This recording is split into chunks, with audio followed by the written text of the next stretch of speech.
This gold book, purportedly found in Saudi Arabia, stirred up some recent attention because of its obvious parallels to the Book of Mormon gold plates. So I asked around to some friends who are a lot more experienced in Middle Eastern antiquities, and unfortunately, this is most likely a modern forgery, and here's some of the reasons why. First, we've got to address its origins. This artifact was not discovered in a controlled archaeological dig, and whenever something sensational like this pops up outside of those conditions, we need to be extremely cautious. Miles Jones, the man who was shown these plates by unnamed individuals in an undisclosed location, has a history of promoting fake artifacts and manuscripts. There's been a thriving trade of fake antiquities in the Middle East for years. Plenty of these scandals even involving serious academic and national institutions.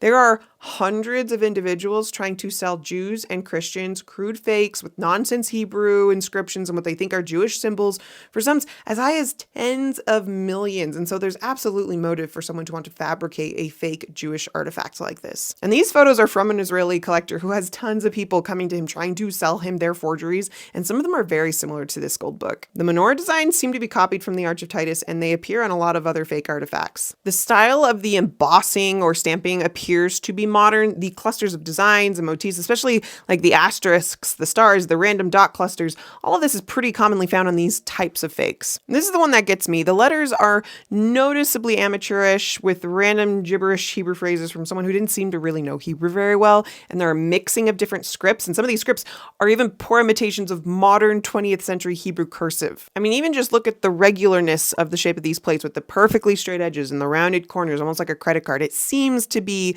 machine made. And even the perfectly round binder ring shape looks like it was machine fabricated in modern times. An initial analysis suggests that these plates are not similar to any known genuine artifacts. Instead, they bear a striking resemblance to known fraudulent Jordanian artifacts, including a controversial set of lead books that many experts believe to be fake. The Arabian Gold Book wasn't presented as a standalone item. Instead, it was accompanied by a number of lead books, which were apparently all archived together. Yet these lead plates seem to have been artificially aged the same way that scholars believe that the Jordanian fakes also were, and even the scale of these plates matches those other fakes. Guys, you know me. I love Book of Mormon evidence, and I believe there are a lot of impressive things to support its authenticity, but on this particular item, there are some pretty major red flags that should give us pause before uncritically embracing this gold book as authentic. And shout out to my friend Alan Hansen for helping me break this down.